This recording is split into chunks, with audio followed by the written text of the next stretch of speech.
Main story asterisk. I was 28, just 2 weeks into my husband Thomas's year-long work assignment overseas, when that infamous March night arrived. Janet, my sister-in-law, stood on my porch like a phantom, her 3 kids, Hunter, Annie, and little Grace, huddled behind her, each clutching a single black trash bag of clothes. She pushed a crumpled envelope into my hand and just told me they were mine now. She needed a break. Then, without another word, she turned and disappeared into a waiting car. I watched, numb with shock, as their mother drove away, leaving 3 silent, abandoned children staring after her. Inside, the envelope held unsigned guardianship papers, printed from some random website, legally worthless. But my mind just broke. I was in a daze, clutching that paper, utterly bewildered. I immediately called the police. They took a report, but explained that since the kids were with family and not in immediate danger, it wasn't technically abandonment. They advised me to call Child Protective Services in the morning. And I did. CPS opened a case right away. That very afternoon, a caseworker named Scott arrived to inspect my tiny 1-bedroom apartment. He explained I could apply for emergency kinship care, which would grant me temporary legal authority and some desperately needed financial assistance while they tried to locate Janet. That first night, all 3 kids slept crammed in my bed while I took the couch. Hunter, just 11, didn't sleep at all. He sat upright, a tiny sentinel, watching the door until dawn, his eyes wide with a terror I couldn't comprehend. Annie cried silently, her small body shaking. And Grace, only 3, wet the bed. My heart absolutely shattered for them. Scott from CPS helped me get them emergency school enrollment, but we needed birth certificates and proper documentation within 30 days. Thomas video called that night, visibly shaken. He offered to come home, but his contract had severe penalties. We made the agonizing decision for him to stay. The school counselor was incredible. Within days, she reported back to CPS. Grace had been unwashed for weeks before coming to me. Hunter hadn't turned in homework in months. Annie had been stealing food from other kids' lunches. The neglect was heartbreakingly clear. By month 3, despite the small stipend from kinship care, my savings were depleted. I took a second job, working nights after the kids were asleep. Scott arranged for licensed childcare when I needed it, but I was still barely sleeping, maybe 4 hours a night. I felt like I was drowning, yet I had to keep swimming for these kids. I finally tracked down Janet's ex-boyfriend, Damon. He told me she'd met a 19-year-old at a bar, gone to Vegas. She felt the kids were holding her back. The audacity was infuriating. Meanwhile, Thomas's calls became less frequent. His project had complications, he said. He'd be staying in Europe longer, maybe another 6 months. The distance felt like an ever-widening chasm. After 6 agonizing months, with no word from Janet, I knew what I had to do. With the help of a pro bono lawyer from a family advocacy center, I filed for permanent custody. The first court date was in September. Janet didn't show. The judge continued the case, demanding more efforts to locate her. The guardian ad litem, the lawyer appointed to represent the children's best interests, recommended I keep temporary custody. After the 3rd missed hearing in December, the judge finally granted me full legal custody. The entire process had taken 9 long, draining months. I was their mom now. In June, 15 months after she abandoned them, Hunter called me Mom for the first time. It was a whisper, but it echoed in my soul. The others soon followed. By the 18-month mark, Grace couldn't even remember what Janet looked like. When I showed her a photo, she just tilted her head and said, "That's not my mommy. You're my mommy." My heart swelled, then ached for the mother they'd lost and the one who had abandoned them. Thomas and I were growing apart. We barely spoke once a month. When he did call, he'd ask strange questions about whether I'd heard from Janet. I dismissed it as concern, but a tiny seed of unease was planted. Then, 2 years and 2 months after she'd vanished, the true nightmare began. Janet showed up at the kids' school, absolutely drunk, screaming at the front office that I'd stolen her babies. The school, thankfully, followed protocol, calling both me and the police. She was arrested for public intoxication. I got a restraining order the very next day. But that night, at 3 a.m., she tried to break into our apartment. The kids woke up, terrified. Hunter, bless his brave little heart, stood in front of his sisters with a baseball bat. I called 911. Janet was arrested again but released the next morning. I tried to call Thomas, desperately needing his support, but he didn't pick up for days. When he finally called back, his voice was strange, distant. He said he couldn't talk long. Janet filed a petition to overturn my custody, claiming she'd changed and deserved her children back. The court scheduled a hearing and ordered a supervised visitation assessment.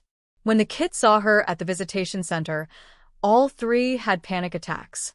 The supervisor terminated the visit immediately. It was gut-wrenching to witness their fear. 3 weeks ago, Janet filed another report with CPS, claiming I was abusing the kids. Scott, our familiar caseworker, came to investigate with a new colleague. They interviewed each child, checked the apartment, reviewed school and therapy records. The case was quickly dismissed as unfounded, but the damage was done. The kids were terrified they'd be taken away again.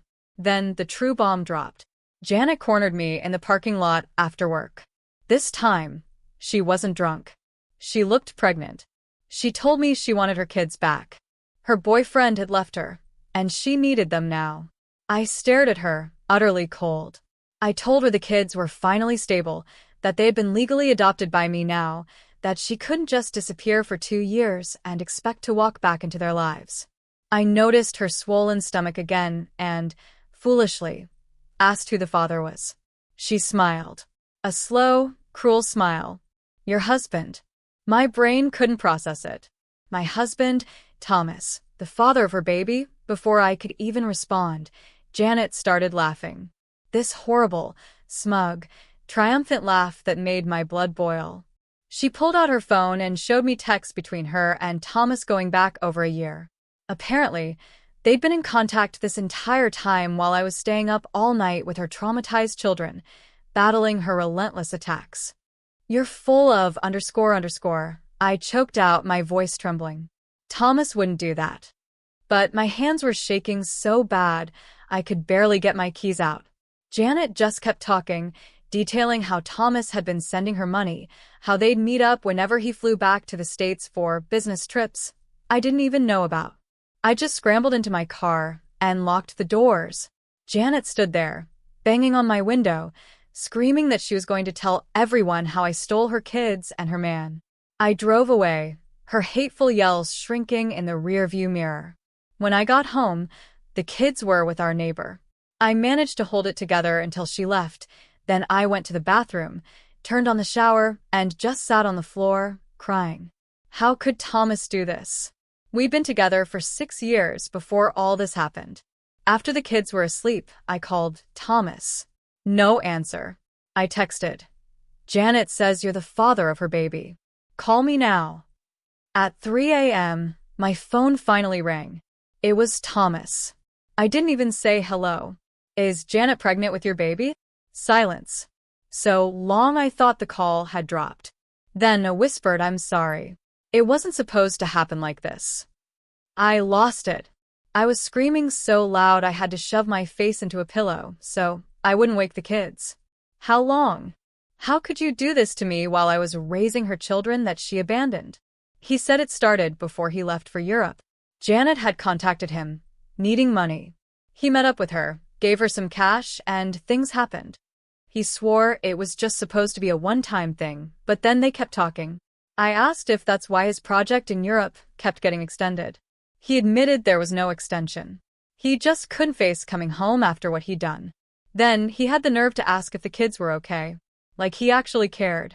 I hung up on him, my hands still shaking with a cold fury. I couldn't sleep. My mind replayed every night I'd struggled to comfort 3 traumatized children while he was texting their mother, lying to me for years. The next morning, Hunter found me at the kitchen table, still in yesterday's clothes. This kid had been through so much, but he sat down next to me and asked if I was okay. I tried to smile, said I was just tired. Hunter looked me straight in the eyes and said, "Is she trying to take us away again? These kids, they're so perceptive, it just breaks my heart." I promised him, "Nobody is taking you anywhere. This is your home, and I am your mom now, legally and in every way that matters." I called my lawyer as soon as her office opened, explaining everything Janet had said about Thomas. My lawyer was shocked, but said this actually strengthened my case. It showed Janet's continued instability and poor judgment.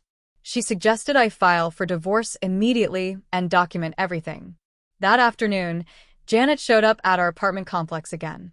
This time, she was shouting in the parking lot, telling everyone who could hear that I'd stolen her husband. One of our neighbors called building security.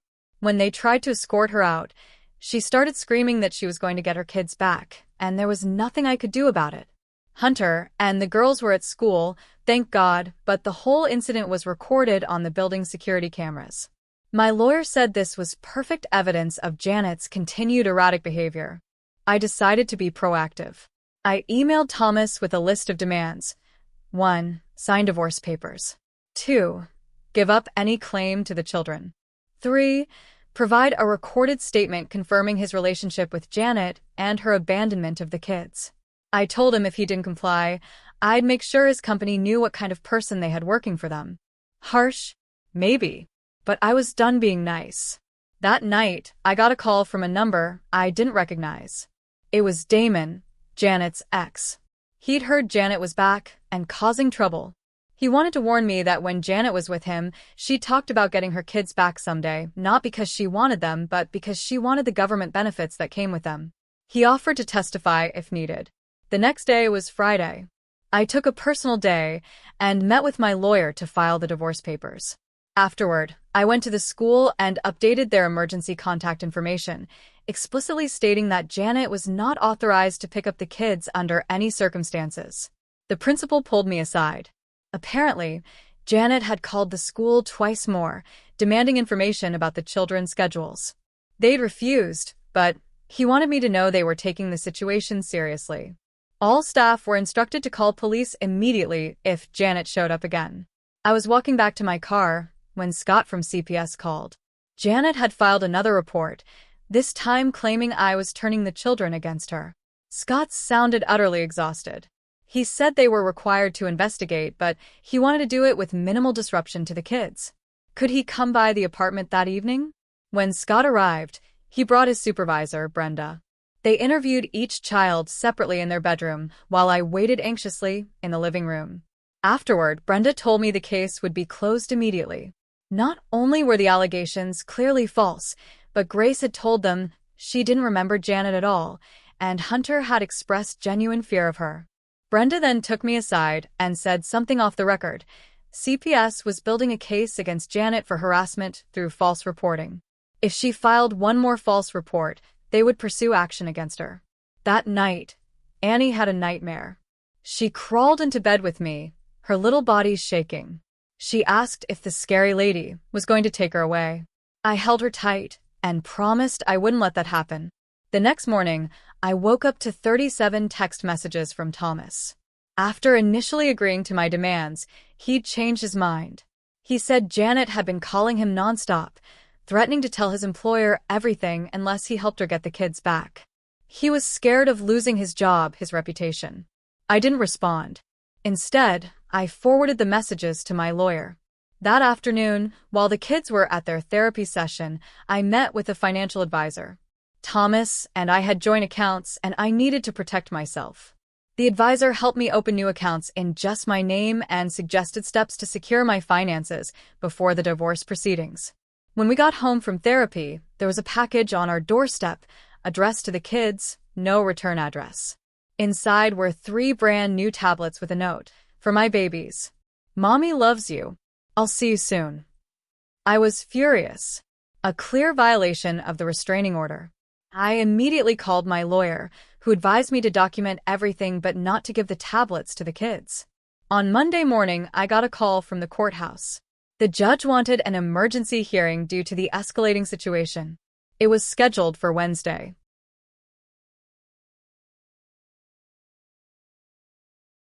Tuesday night, I was putting the kids to bed when my phone rang. It was Thomas again. This time, he sounded different, genuinely scared. He said Janet was becoming increasingly unstable. She'd shown up at his company's European office, making a scene in the lobby. Security had escorted her out, but not before she'd told several colleagues that Thomas had abandoned his pregnant girlfriend. I asked Thomas why Janet would fly all the way to Europe when she was supposedly fighting to get her kids back here. He hesitated, then admitted something that made my blood run cold. Janet wasn't actually pregnant. She'd been lying about that, too, using it to manipulate both of us. And there was more. Thomas had never actually slept with Janet. Yes, he'd been sending her money, which was bad enough, but the relationship Janet had described was a complete fabrication. I didn't know whether to believe him. Why admit to sending her money if he was going to deny the affair? It didn't make sense. Then Thomas said something that stopped me cold. The reason he'd been sending Janet money wasn't because they were having an affair. It was because she was blackmailing him.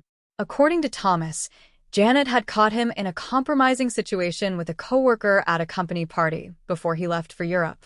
Nothing had actually happened, but the photos she took made it look bad. Really bad. She'd threatened to send them to me and his boss if he didn't pay her. I was stunned. If this was true, it meant Thomas had been trying to protect his job and our marriage in his own misguided way. But it also meant he'd been lying to me for 2 agonizing years while I struggled to care for 3 traumatized children, thinking he was just growing distant. I told Thomas the first needed proof. He promised to send everything, screenshots of threats, bank transfers, everything. At the emergency hearing on Wednesday, my lawyer presented all the evidence of Janet's harassment, the scene at school, the break-in attempt, the gifts sent to the children, the false CPS reports, the social media posts. The judge extended the restraining order and ordered Janet to undergo a psychiatric evaluation before any further custody proceedings. As we were leaving the courthouse, Janet was waiting in the parking lot. She started screaming that we were all liars, that Thomas had promised they would be together. A bailiff had to physically restrain her as she lunged toward me. That night, Thomas sent everything he'd promised.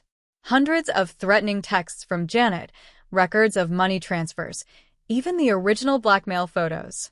They showed Thomas at a company party, drunk, with his arm around a female coworker. They were just talking, but the angle made it look intimate.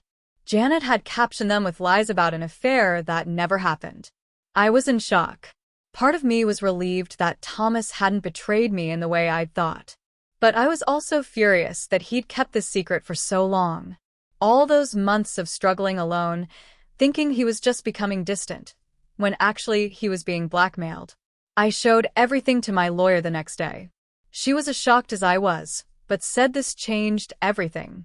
With this evidence, we could push for termination of Janet's parental rights completely. We could also potentially pursue criminal charges for extortion. When I got home that evening, Hunter was waiting for me. He'd overheard part of my phone conversation with the lawyer. This kid, only 11 years old, but so grown up in so many ways, asked me directly, "Is my real mom trying to take us away for money?" I sat down with him and tried to explain the situation in terms he could understand, that sometimes grown-ups make very bad choices, and that his biological mother had done that, but that I was his mom now, and I would never let anyone take him or his sisters away. That night, I got an email from Thomas. Janet had been arrested trying to use a stolen credit card at a hotel near our apartment. The next morning, I woke up to breaking news. Thomas was flying back. He'd finally told his company everything, and they'd put him on immediate leave to deal with the situation.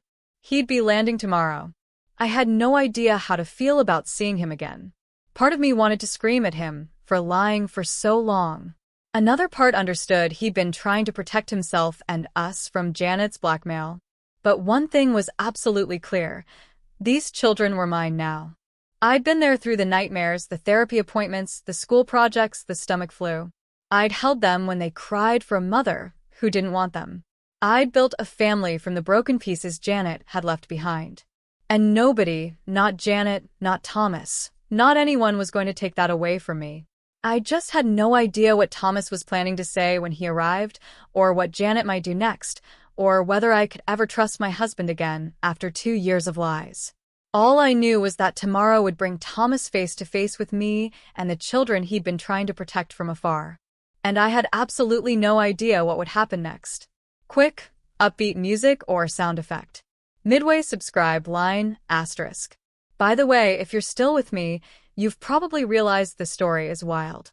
Make sure to hit that subscribe button. More unbelievable tales and updates on this one are coming. Now, back to the unfolding drama. Main story continued, integrating update sections.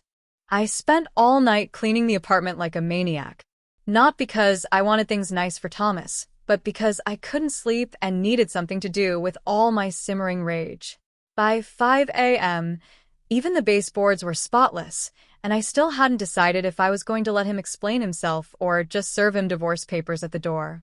Hunter found me scrubbing the inside of the refrigerator when he woke up. That smart kid just silently started helping, wiping down shelves without asking questions. After a while, he said, "So, Thomas is coming home today?" I couldn't lie to him. These kids had been lied to enough. I told him, yes, and that we had some things to figure out as a family. Hunter just nodded and said, "We're still going to be okay though, right?" And I promised him we would be, no matter what happened with Thomas. The kids went to school, and I sat at the kitchen table, staring at my phone. Thomas had texted his flight details. He'd be landing at 2:30 p.m. I didn't respond, just took the day off work and waited. Scott from CPS called mid-morning with an update. Janet was still in jail, but she'd made a call to our Aunt Margaret, who was now talking about coming to help sort things out. Scott warned me that Aunt Margaret had never been in the picture before, but legally, she could potentially cause problems if she wanted to stir up trouble. Great. Just what we needed. Another family member suddenly interested in these kids after years of silence. When Thomas's Uber pulled up outside our apartment, I watched from the window. He looked terrible. I let him knock 3 times before opening the door. We just stared at each other for a moment, neither of us knowing what to say. Then he started crying. Actual tears. In 6 years, I'd never seen Thomas cry, not even at his father's funeral. I didn't invite him in right away. I told him we needed to talk, but not inside where the kids could come home and see us fighting. So, we sat on the steps outside the building with Thomas's suitcase between us like a barrier. He showed me everything on his phone. All the blackmail messages from Janet. It had started innocently enough. Janet had contacted him asking for money shortly after dumping the kids with me.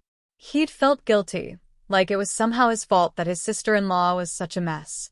So, he gave her some cash to help her get back on her feet. But Janet kept asking for more.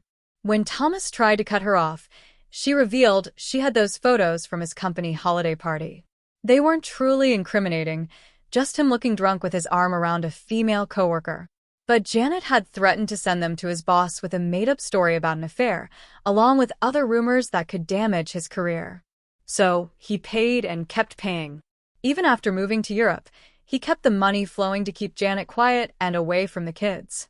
He was afraid that if she came back, she would take the children and disappear just to spite me. I asked him why he didn't just tell me about the blackmail. He said he was ashamed, afraid I would think less of him for being so stupid. Afraid I would blame him for giving Janet money in the first place when I was struggling so hard to take care of her abandoned children. I did blame him. For lying, for letting me think he was just growing distant when actually he was being drained by my sister's blackmail. For not trusting me enough to tell me the truth. We could have fought Janet together 2 years ago instead of me facing this nightmare alone. After about an hour of talking outside, I finally let Thomas come in. He looked around at all the changes. The bunk beds visible through the kids' bedroom door, the homework charts on the fridge, the family photos that didn't include him. He picked up a frame showing me and the kids at their school art show. His face crumpled again, realizing how much he'd missed. I told him he could sleep on the couch, that the kids would be home from school soon, and we needed to present a united front for them, whatever we decided about our marriage. Thomas nodded, looking relieved that I wasn't kicking him out immediately. When the kids got home, their reactions to seeing Thomas were complicated. Grace, who'd been only 3 when he left, barely remembered him. She hid behind my legs, peering out suspiciously. Annie gave him an awkward wave, but didn't approach for a hug. And Hunter just stared at him with this heartbreaking mix of anger and hope. Dinner was painfully tense. Thomas tried too hard, asking about school and activities like he'd just been gone for a week instead of years. The kids answered politely, but without enthusiasm. I caught Hunter watching us, trying to figure out what was really going on between the adults. After the kids were in bed, Thomas and I sat at the kitchen table and tried to figure out what to do about Janet, about our marriage, about the future. I told him I wasn't sure I could forgive the lying, even understanding why he did it. 2 years of deception was a lot to overcome. Thomas said he would do anything to earn back my trust. Go to counseling, transfer back to a job in the States, whatever it took. In the middle of our conversation, my phone buzzed. A text from an unknown number. "This is Margaret, your aunt. I need to see Janet's children. Call me." I showed Thomas and his face hardened. He said Aunt Margaret had never once checked on the kids in the 2 years since Janet left them. Not a birthday card, not a phone call, nothing. Now she wanted to see them. It was suspicious timing. The next morning, while Thomas took the kids to school, an awkward but necessary step toward normalcy, I called Margaret. She started with fake pleasantries, then quickly revealed her real purpose. Janet had told her that I had stolen her children, and she wanted to help Janet get them back. I tried to explain the reality, how Janet had abandoned the kids, disappeared for 2 years, and was now in jail for multiple offenses. Margaret refused to believe any of it. In her mind, Janet was the victim, and I was the villain who had somehow manipulated the courts and CPS to steal her sister's children. When I hung up, I was shaking with anger. Thomas came back from the school drop-off looking troubled. He said Hunter had barely spoken to him in the car, and when they arrived at school, Hunter had jumped out without saying goodbye. I wasn't surprised. Hunter had been the one most affected by Thomas's absence. Old enough to understand abandonment, but too young to process it healthily. That afternoon, I had to work, so Thomas picked the kids up from school and brought them to their therapy appointment. Dr. Morris, their therapist, had agreed to meet Thomas and assess how his return was affecting the children. When I got home from work, Thomas was making dinner with Annie, teaching her how to make pasta sauce from scratch. It was the first time I'd seen any of the kids engage with him willingly since his return. Grace was coloring at the table, occasionally asking Thomas to look at her work, but Hunter was nowhere to be seen. I found him in the bedroom, headphones on, angrily playing a game on his tablet. When I sat on the edge of his bed, he pulled his headphones off and asked me straight out, "Is Thomas staying?" I told him honestly that I didn't know yet, that Thomas and I had a lot to work through, but that none of it was Hunter's fault or responsibility. Hunter just put his headphones back on and turned away from me. The next day was Saturday. Thomas suggested taking the kids to the park, trying to establish some normalcy. It went okay until we ran into one of Hunter's friends and his mom. When she realized who Thomas was, she gave him the coldest look I've ever seen. Later, she texted me asking if I was really taking him back after what he did. Word had gotten around about Thomas's absence, and people had drawn their own conclusions. When we got home, there was a voicemail. Janet wanted to speak with me. Janet sounded different on the phone, subdued. She said she wanted to apologize. That being in jail had made her realize she needed help, that she was going to plead guilty and ask for rehab instead of prison time. She said she would sign away her parental rights if I would just bring the kids to visit her once before she went away for treatment. I didn't believe her sudden change of heart for a second. I told her I would discuss it with my lawyer and hung up. Thomas, who had been listening to my side of the conversation, said it was obviously another manipulation tactic. Janet had never taken responsibility for anything in her life. That night, while Thomas was in the shower, Hunter came to me with tears in his eyes. He asked if we were going to have to see her again, if the court could make us go back to Janet. I held him tight and promised that would never happen, that I was his mom now, legally and forever. He clung to me like he was drowning, and I realized how terrified he still was beneath his tough exterior. Friday morning, I got a call from Scott. Janet was being released. She had accepted a plea deal that included probation, rehab, and a restraining order that kept her away from us and the school, but she would be out and likely staying with Aunt Margaret. I felt sick. Thomas found me sitting on the bathroom floor, trying not to throw up from anxiety. He sat down next to me, not touching, just being there. He said we would get through this, that he wouldn't leave again, that he would do whatever it took to protect me and the kids. I wasn't sure I believed him yet, but I was too exhausted to fight anymore. I leaned against his shoulder and let myself cry for the first time since he'd returned. That afternoon, I met with my lawyer to discuss next steps. She said that given Janet's criminal record, history of abandonment, and the children's clear attachment to me, her chances of regaining custody were virtually non-existent. But she warned that Janet and Margaret might still cause problems, showing up at school or activities, harassing us on social media, filing frivolous reports with CPS. We discussed the possibility of moving, finding a bigger place in a different school district farther from where Janet and Margaret lived. It would be disruptive for the kids, but maybe safer in the long run. When I mentioned this to Thomas, he immediately offered to cash in his retirement account to help with a down payment on a house. It was the first practical, tangible offer of support he'd made, and it caught me off guard. Saturday morning, Hunter had a soccer game. Thomas and I took all the kids, trying to maintain their normal routines despite the chaos swirling around us. In the middle of the game, I noticed a woman watching from the far side of the field. She was trying to be inconspicuous, but I recognized her immediately. Aunt Margaret. I pointed her out to Thomas, who immediately walked toward her. I couldn't hear their conversation, but I saw her back away as he approached, then hurry to her car. When he returned, Thomas said he'd made it clear that if she or Janet came near the kids again without court approval, we would file for a restraining order against her, too. That night, after the kids were asleep, Thomas and I finally had the conversation we'd been avoiding.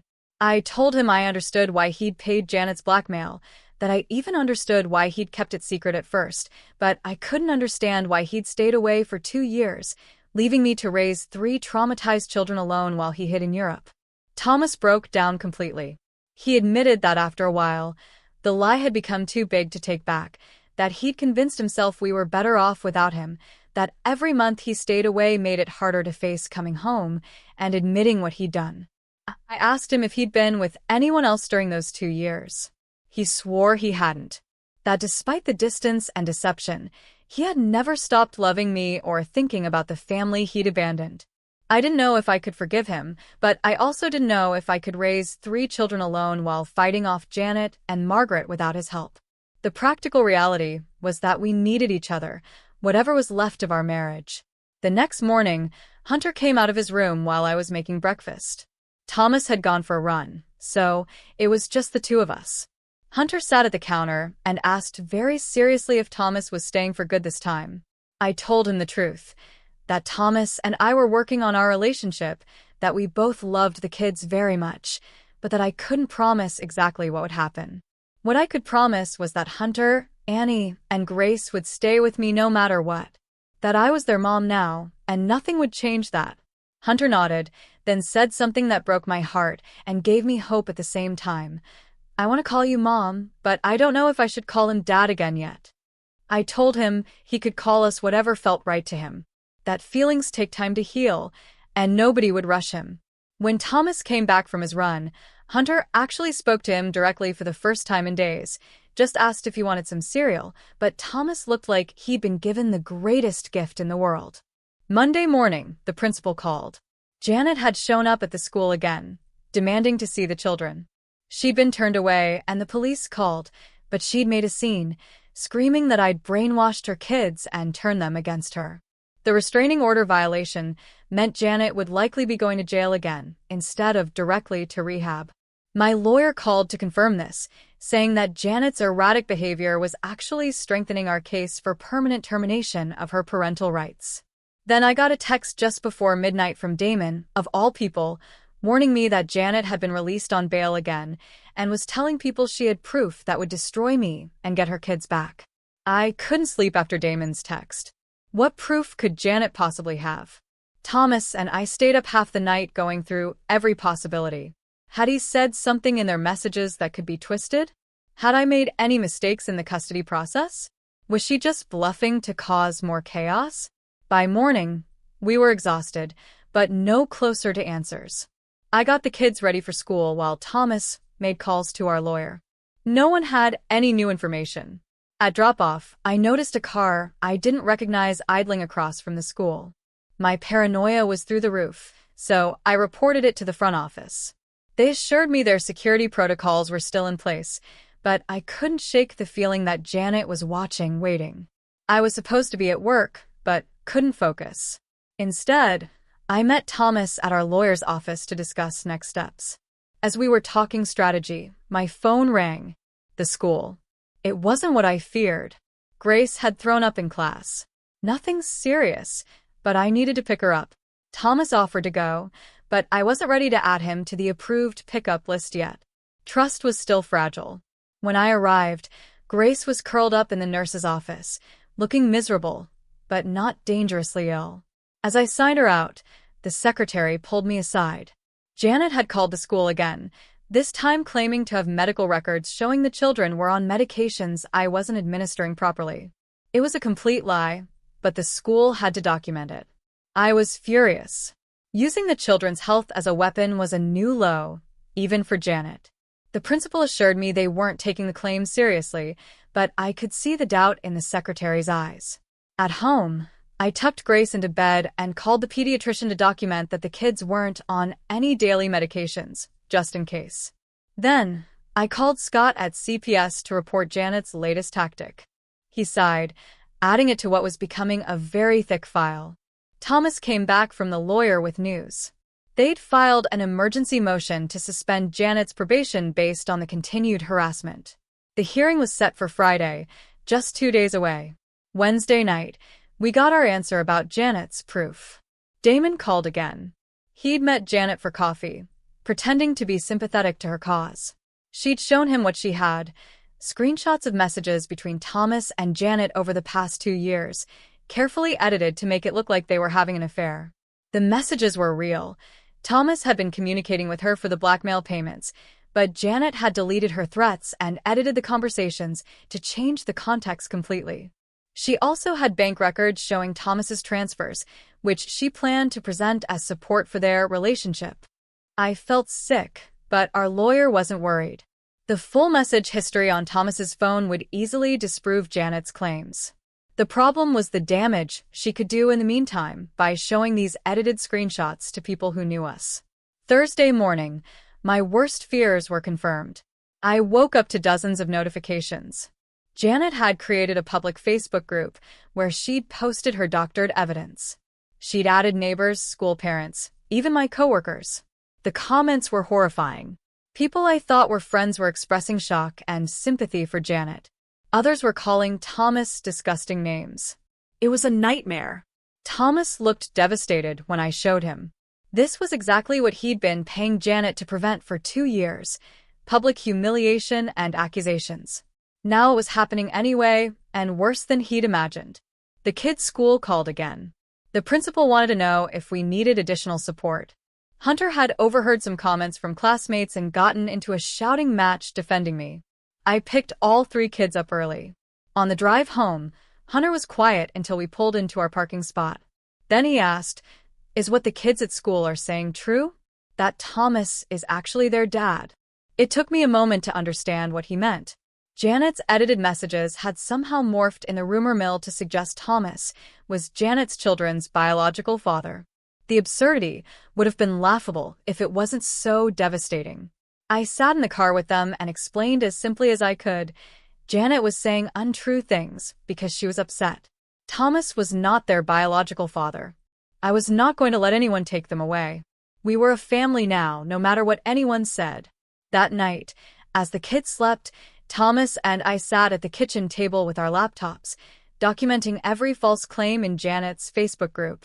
It was grueling, painful work, watching people we knew discuss our private lives based on lies. Thomas even found a post where Janet claimed she'd only left the kids temporarily while getting treatment for cancer, a disease she'd never had. Friday morning, we dropped the kids at school despite their protests and headed to court. Janet sat on the opposite side of the room, looking smug. Aunt Margaret was with her, glaring at us.